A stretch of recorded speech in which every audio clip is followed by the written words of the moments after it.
really my nicer projects are, sometimes it can be a small apartment.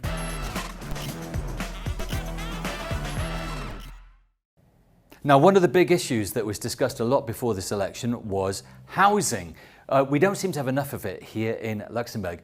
And how are we going to fix that problem? Is there enough land? Do we need new strategies, or do we need new solutions? Now, there's one man in Luxembourg who is synonymous with new forms of living, new ways of living together, and even new types of building. And he's joining me now, Mr. Steve Krack. Steve, hi. Hi Jim, how are you? Now, Steve, you've done lots of things in Luxembourg, but I wanted to be a little bit nostalgic for a second. Over the last 20 years, if you look at Luxembourg from an urban development point of view, can you tell me what do you consider the successes and what do you consider the failures? The successes is, it's difficult to explain, because I think that's a very difficult question, because we have the same issue already from the 90s on. We say that from the 90s on, we are too expensive. And what is the other one's success is the other one's, what is on one side a success when you're owner, is on the other side a failure, because you have to pay the high price. And so you're telling me there weren't enough houses even in the 90s? Yeah, the prices were already too high in the 90s. That's amazing, you know, and we never did something against it. So in actual fact, there's always, I guess therefore, there's always been more demand than supply, right? Yeah. But why is that? Why hasn't that been fixed? But this, first of all, this comes with the success of the country, with all our finance industry, which is very good for us. Huh? But it could never be fixed, because how to fix it? There are many, our politicians were trying and bringing up small solutions, but the main big solutions is not existing.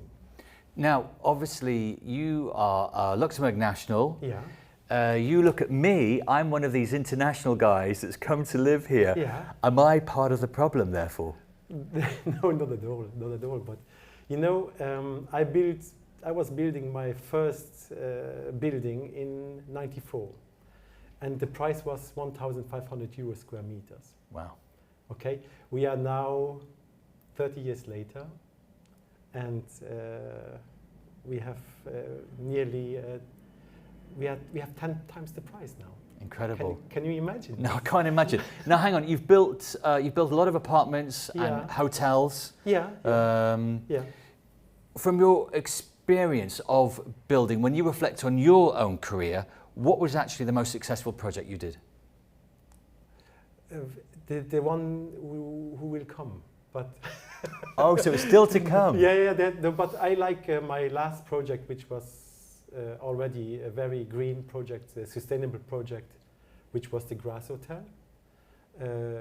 Imagine having an energy cost of 1,500 euros for 30 rooms per month. So this is already, for me, a big achievement in that sense. But really my nicer projects are, sometimes it can be a small apartment, which I like a lot. But I think the most known is Gras and Stay Rooms, which is actually the Hostellerie du Grunewald now. Stay Rooms was a concept for expats which were coming in the week and leaving on Friday. And it was a good success, yeah. Now, as I mentioned in the intro there, running up to this election, once again, the topic of housing was being discussed a lot. Yeah. So, what's it going to take, though, to begin to solve this? Do you think we need a new kind of build?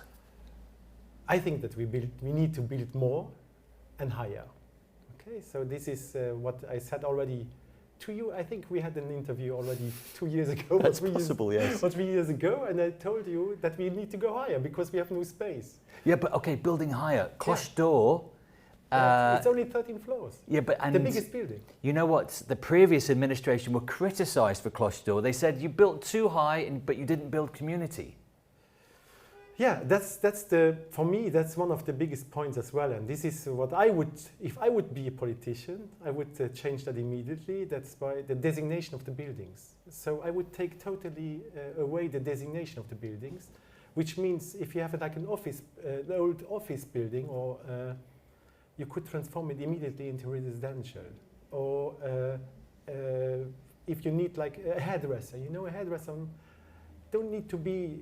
A hairdresser he can be on the second floor.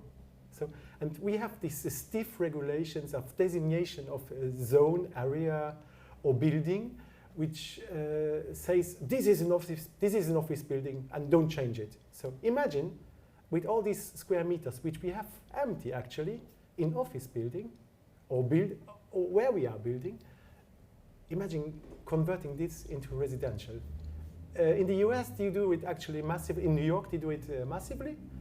So, and it seems to work. So, and then we could by creating a lot of square meters, so then we get away from these offer and demand things. Of course, the argument against that is that with some types of zoning is useful. I mean, it's quite good to put all the nightclubs together, so they don't disturb people, right?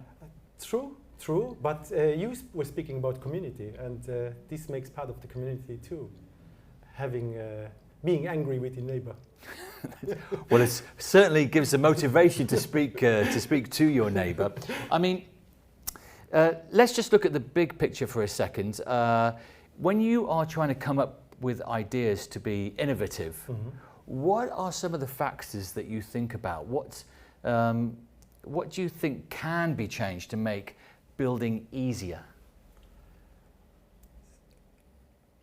As well, I think that the stiffness of our institutions, our administrations, and all these regulations, they give, and as well energy passport, which is super useful and which is necessary. But I think that this gives us only one way of building. And we have all these cubes standing, these new cubes, isolated cubes standing there with isolations which we have to recycle one day, and everything is, I would say, everything looks the same, is the same, and has as well the same price. I mean, when you drive through some of these old Luxembourg villages and you see these new builds, how do you feel? Yeah, it depends where it stands. Okay, sometimes the urbanist is not well respected there. The urbanistic state is not respected. So I'm really against if you have like a kind of an old village, nice with some farms, and which was the old character of these villages, and then suddenly you have like a modern building of the 90s or 2000s.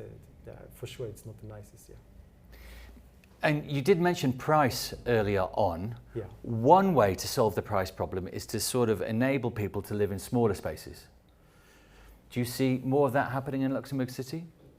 Yeah, actually it's the fact, because I see always, I don't see the wealthy people. I look always to the people the 3,000 euro salary people, and for them it's becoming really difficult. It's really difficult. It was already 5 years really difficult, because they go to smaller space. They do go in co-locations, and they go in shared spaces. And of course, co-location is normal in New York and London. That's true. But we are a town of 110,000 people, and New York is quite a few million, and London as well. So we need to put that in a. So are you saying that we need to enable people to have more private space? No, I think that there's a surface for everybody needs to have his space, and that everybody feels like quite. I would say. I think for family to give an example, I think that a family needs of 3 persons needs at least 80 square meters. Yes. Right. And you cannot put them in a 50 square meters apartment. So ultimately, Luxembourg needs to move either upwards or outwards, right? So using the land plots which the government owns already and faster, because it's super slow, and going higher, giving the private people or private investors the possibility to go higher, right, on their plots. Talking of private investors and the money side, one of the problems with the whole building sector for the last 12 months is the banks. The banks have stopped loaning money effectively. Have you experienced that? What do you feel our solution is for that? I think that the banks were stopping loaning because it gets we come in price zones which are not affordable anymore, not even for the richer people. And as well, they have so much to build and they have so much under contract that and even expensive land plots that first they need to be built, I think, to get new opportunities, and because otherwise the bank is losing as well. So we've got a new government in power. What's your advice to them? So you want to see relaxed zones and less restrictions, less regulations, correct? Yeah.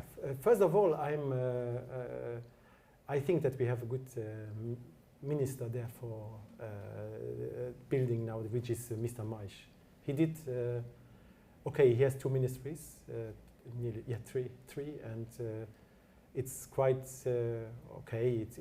It's already criticized actually in the press, but I think he is a good man. He was doing a lot before he was a minister.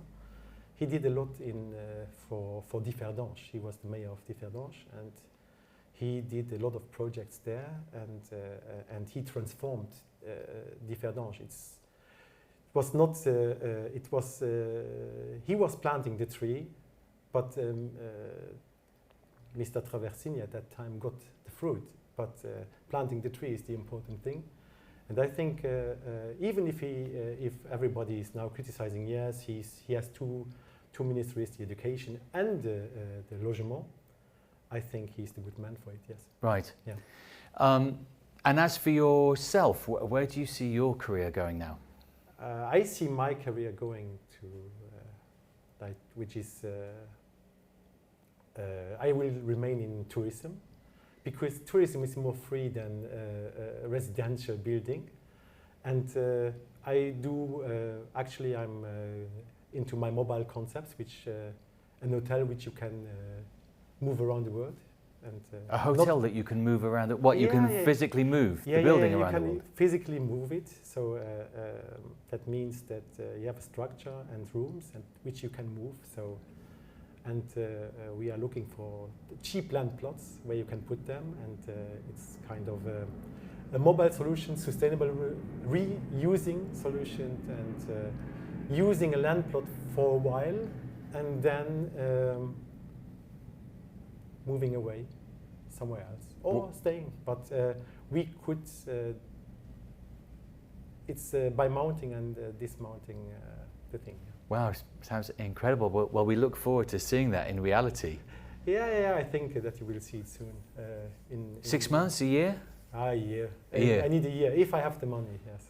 Okay, so for real estate investors, call us money, now. You will never see it. Steve, thanks so much for your time. Thanks. That was Steve Krack here in Luxembourg City.